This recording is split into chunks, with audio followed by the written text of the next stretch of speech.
Good morning, gang. Happy Saturday morning. I've been up since 3 o'clock. It's one of those things, don't ask.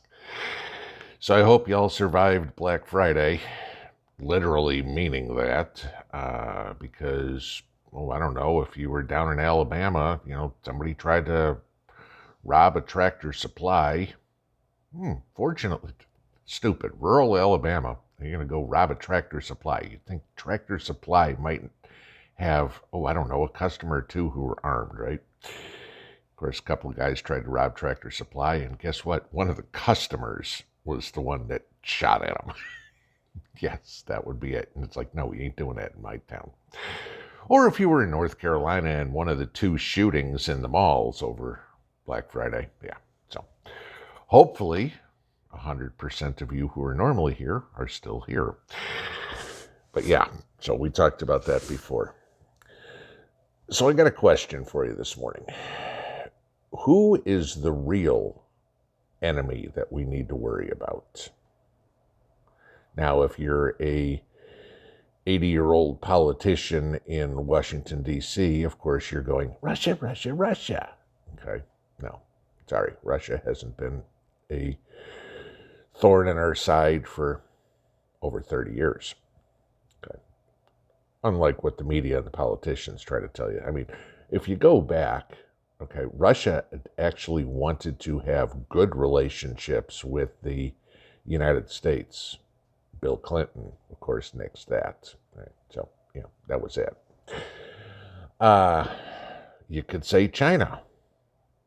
And in a lot of ways, I'd say you're right, okay? Economically, militarily, socially, et cetera, et cetera.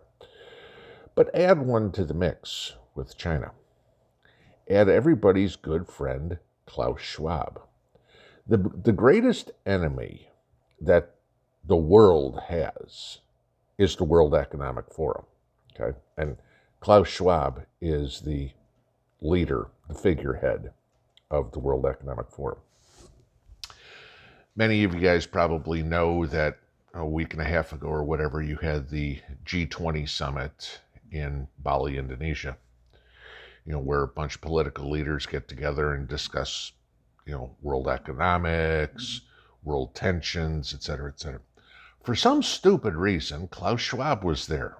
Now, please, somebody, what country is he head of? Who elected him? Oh, that's right. That would be nobody. Why? Because the rest of the world has denounced Nazism. Oh, gee, I'm sorry if you didn't know, Klaus Schwab's father was a Nazi sympathizer, okay? He owned a factory that used, let's put it this way, slave labor to support the German war effort during World War II. Figure out what I mean by slave labor, okay? Yes, this is Herr Klaus's background. Now, Schwab gave an interview, not a speech, an interview to the Chinese media the other day. Y'all know that the Chinese media is completely controlled by the communist government, okay, the CCP. Klaus Schwab said to the media, which of course was going to get out in the rest of the world, that the rest of the world needs to take a lesson from China on how to run a country. Because in 40 years, China went from a third world country to a superpower. That's true. They did. But let's think about how they got there. First off, the Chinese got there on your back. Your dollars. Every piece of shit garbage that you buy at Walmart, on Amazon, or whatever, made in China, goes to support the Chinese Communist Party. Just saying. Okay? So where did their money come from? Oh, it came from your pocket. But then you look at what else Klaus, as Prepper now puts him, I can't do the same voice, is an advocate for. Oh, I don't know, would that be slave labor, just like dear old daddy? Let's think about China. Okay? China employs slave labor. Think of the Uyghur Muslims. Okay? They're persecuted just because of their religion. Okay? They're sent to re-education camps. Right? Gee. Not that we don't have re-education camps in the United States, otherwise known as the public school system. But yeah. But this is what the G20 invited to, somebody with these beliefs invited to, as an outsider, as not a non-elected, non-political, influential leader, to speak to 20 of the most industrialized nations in the world. That how we all need to be more like China. I hate to tell you this, ain't no way in hell I want to be anything like China. I don't want to have to worship Xi Jinping or our equivalent. Can you imagine having to worship Joe Biden? That Joe Biden is God? I mean, literally, that's what Chinese kids are taught. Xi Jinping is God. Okay. Can you imagine being persecuted for your religion? Oh, yeah, that's right. If you're a Christian in the United States, the media is kind of doing that right now. Okay. Could you imagine slave labor in the United States? Oh, wait. We kind of already do that. Yeah, never mind. I'm just, thinking of our medical premiums or the taxes that we have to pay. Okay. You know what? Maybe Klaus is right. Maybe we are turning into China. Gee, I wonder who the enemy is. Right under our noses, guys, this is what's being done to us. That these influential people are trying to, and succeeding, destroy everything that made America. Everything that made us free. The freedom of religion, the freedom of speech. Oh my God, let's talk about Twitter. I don't even have to tell you about that. The liberals coming completely unglued that, oh my God, they're not going to censor Republicans anymore or conservatives anymore. No, and Musk is now starting to shut down Antifa on Twitter. Gee, what's good for the goose? Or it's Thanksgiving weekend, what's good for the turkey? Everything's being taken away from us, and we're letting it happen.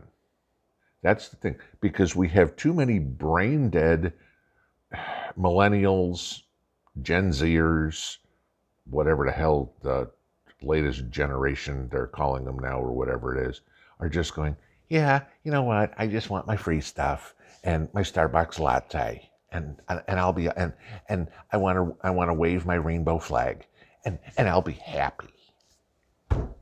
Right. Until somebody comes up to you and says, Sydney, get your ass in the back of the train. You're going to the fields today. But I'm not a farmer.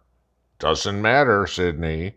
This is what Uncle Joe told you you have to do. This is where we're going.